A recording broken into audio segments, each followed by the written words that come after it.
तो हमारा आज का पहला प्रश्न है हाइड्रोजन इज। तो हाइड्रोजन क्या है? इलेक्ट्रोपॉजिटिव है, इलेक्ट्रोनेगेटिव है, या फिर इलेक्ट्रोपॉजिटिव और इलेक्ट्रोनेगेटिव दोनों है, या फिर इलेक्ट्रोपॉजिटिव और इलेक्ट्रोनेगेटिव नहीं है। तो ये चार ऑप्शन है, आपको राइट ऑप्शन बताना है। तो आपका राइट ऑप्शन है ऑप्शन सी, यह इलेक्ट्रोपॉजिटिव और इलेक्ट्रोनेगेटिव दोनों है।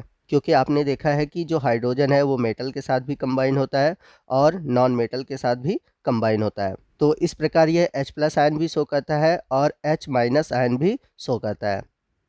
आइए चलते हैं क्वेश्चन नंबर 2 की ओर। और क्वेश्चन नंबर 2 बड़ा इंपॉर्टेंट है और ये क्वेश्चन कई बार पूछा गया है। तो क्वेश्चन है डाईहाइड्रोजन हैज़, यानी कि डाईहाइड्रोजन है। आपका पहला ऑप्शन है 2 आइसोटोप्स एंड नो आइसोमर। दूसरा ऑप्शन है 3 आइसोटोप्स एंड 2 न्यूक्लियर आइसोमर। तीसरा ऑप्शन है 3 आइसोटोप्स एंड 2 ऑप्टिकल आइसोमर। और चौथा ऑप्शन है 2 आइसोटोप्स एंड 2 जियोमेट्रिकल आइसोमर्स। तो यहाँ पर आपका पहला और चौथा ऑप्शन ऐसे ही हट जाएगा, क्योंकि हम सभी जानते हैं कि हाइड्रोजन के 3 आइसोटोप्स होते हैं। कौन कौन से होते हैं? 1H1, 1H2 और 1H3, जिन्हें हम प्रोटियम, ड्यूटेरियम और ट्राइटियम कहते हैं। अब यहाँ पर हमारा दो ऑप्शन रह जाता है, बी और सी। तो यहाँ पर हमारा जो राइट ऑप्शन है ऑप्शन बी है, क्योंकि डाईहाइड्रोजन के 3 आइसोटोप्स होते ही हैं, लेकिन इसके 2 न्यूक्लियर आइसोमर भी होते हैं, जिन्हें हम पैरा हाइड्रोजन और आर्थो हाइड्रोजन कहते हैं। तो आर्थो हाइड्रोजन में क्या होता है, जो इलेक्ट्रॉन का स्पिन होता है वो एक ही दिशा में होता है। परंतु अगर हम बात करें पैरा हाइड्रोजन की, तो इसमें जो इलेक्ट्रॉन का स्पिन होता है वो अपोजिट दिशा में होता है। तो ये क्वेश्चन मोस्ट इंपॉर्टेंट है। आइए चलते हैं अगले क्वेश्चन की ओर। अगला क्वेश्चन है reaction between following pairs will produce hydrogen except. तो यहाँ पर ध्यान दीजिएगा, बात बोला हुआ है एक्सेप्ट का। तो क्वेश्चन को ध्यान दीजिएगा, यहाँ पे क्वेश्चन में पूछा हुआ है कि कौन सा ऐसा रिएक्शन है जो हाइड्रोजन प्रोड्यूस करता ही नहीं है। तो चारों ऑप्शन में आप देखेंगे तो आपका राइट ऑप्शन है ऑप्शन ए।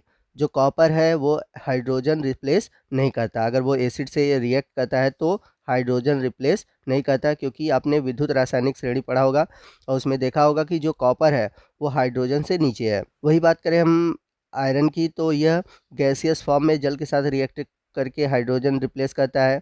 वहीं मैग्नीशियम हॉट वाटर के साथ भी हाइड्रोजन रिप्लेस करता है। और सोडियम तो एक्टिव मेटल है ही, वह एनी हाउ किसी से भी हाइड्रोजन जरूर प्रोड्यूस करेगा। तो यहाँ पर आपका जो राइट ऑप्शन है ऑप्शन ए है, कॉपर अम्ल के साथ हाइड्रोजन प्रोड्यूस नहीं करता। आइए चलते हैं अगले क्वेश्चन की ओर। अगला क्वेश्चन है the oxidation state exhibited by hydrogen in its various compound are. तो क्वेश्चन में पूछा हुआ है कि हाइड्रोजन का अलग अलग कंपाउंड में ऑक्सीडेशन स्टेट क्या होता है। तो बहुत सिंपल सा क्वेश्चन है, इसका राइट ऑप्शन है ऑप्शन सी। यह +1 भी दिखाता है, -1 भी दिखाता है, और हाइड्रोजन में आपको 0 भी ऑक्सीडेशन नंबर दिखाता है। तो यहाँ पर आपका राइट ऑप्शन है ऑप्शन सी। आइए चलते हैं अगले क्वेश्चन की ओर। और अगला क्वेश्चन भी मोस्ट इंपॉर्टेंट है, which of the following groups represent the Celine hydride, यानी कि सेलीन हाइड्राइड किसको बोलते हैं। तो सेलीन हाइड्राइड क्या होता है मैं आपको बता देता हूँ, कि जब भी कोई एक्टिव मेटल, यानी कि जब भी कोई एक्टिव मेटल हाइड्रोजन से रिएक्ट करता है और जब हाइड्रोजन से रिएक्ट करके हाइड्राइड बनाता है तो उसे हम बोलते हैं सेलीन हाइड्राइड। तो यहाँ पर आपका राइट ऑप्शन है ऑप्शन ए। दूसरे ऑप्शन में देखेंगे तो सिलिका मेटल है ही नहीं, और तीसरे ऑप्शन में देखेंगे तो तीनों ही नॉन मेटल है। तो इसलिए आपका जो राइट ऑप्शन है ऑप्शन ए है। चलते हैं अगले क्वेश्चन की ओर। अगला क्वेश्चन है temporary hardness of water is due to the presence of, यानी कि आपको बताना है कि जल में अस्थायी कठोरता किसके कारण होती है। तो आपको बता दें कि जब भी टेम्परेरी हार्डनेस की बात होती है तो यहाँ पर याद रखिएगा कि बाई कार्बोनेट होने चाहिए, या फिर आप कह सकते हैं हाइड्रोजन कार्बोनेट दिखाई दे, तो वहाँ पर टेम्परेरी हार्डनेस होती है। तो यहाँ पर आपका राइट ऑप्शन है option B, calcium by carbonate.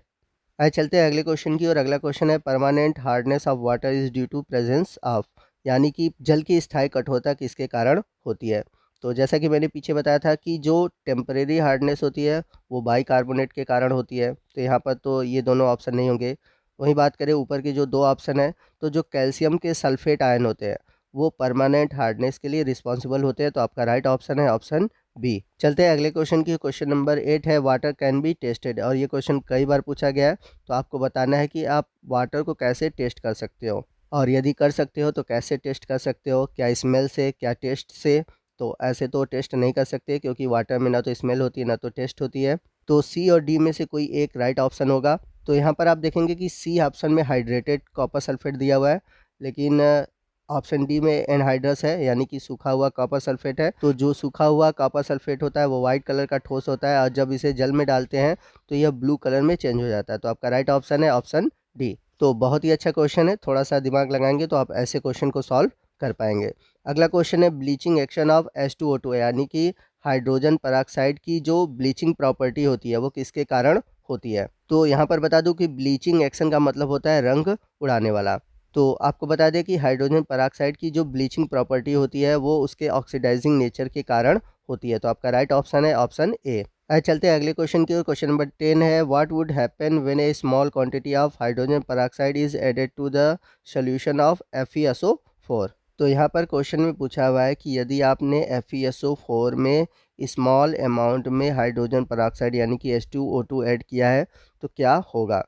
तो आप इसका आंसर कैसे दोगे, आइए मैं आपको समझा देता हूँ। तो यहाँ पर आप देखेंगे कि जो FeSO4 है, अगर हम इसका H2O2 से रिएक्शन कराते हैं तो H2O2 क्या करेगा, Fe के एक इलेक्ट्रॉन का लॉस करा देगा, यानी कि यहाँ पर ऑक्सीडेशन कर देगा और बन जाएगा Fe3 पॉजिटिव चार्ज, यानी कि Fe2 पॉजिटिव से क्या बन गया Fe3 पॉजिटिव चार्ज। तो यहाँ पर आपका जो राइट ऑप्शन है ऑप्शन डी है, an electron is loss by Fe2 positive charge. आइए चलते हैं अगले क्वेश्चन की ओर, और अगले क्वेश्चन बहुत ही इंपॉर्टेंट है। तो क्वेश्चन नंबर 11 और 12 दोनों ही बहुत ही अच्छे सवाल हैं। तो सबसे पहले हम बात करते हैं क्वेश्चन नंबर 11 की। A dilute solution of H2O2 is labelled as 20 volume, its percentage strength is. तो इसको समझिए। तो यहाँ पर एक बीकर है, अब इस बीकर में H2O2 भरा हुआ है और इस बीकर पे एक लेबल लगा हुआ है जिस पर लिखा हुआ है 20 वॉल्यूम। तो यहाँ पर आपसे इससे पूछा हुआ है कि इसका परसेंटेज स्ट्रेंथ कितना होगा। तो आइए पहले समझते हैं कि 20 वॉल्यूम का मतलब क्या हुआ।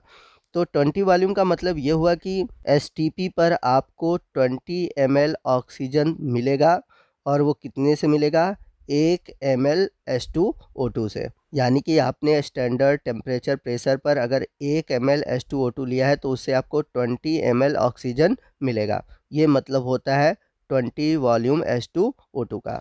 तो यदि आपको परसेंटेज स्ट्रेंथ निकालना है तो उसके लिए पहले आपको वॉल्यूम स्ट्रेंथ निकालना होगा, जिसके लिए फार्मूला होता है volume strength of H2O2 equal to 11.2 into molarity. तो आपसे पूछा हुआ है परसेंटेज स्ट्रेंथ, तो सबसे पहले आप यहाँ पर मोलरिटी निकाल लो। तो मोलरिटी कैसे निकालोगे, तो यहाँ पर आपने देखा है कि वॉल्यूम स्ट्रेंथ जो दिया है वो दिया है 20, ठीक है, अपॉन करेंगे हम 11.2, तो हमारा यहाँ पे मोलरिटी निकल गया।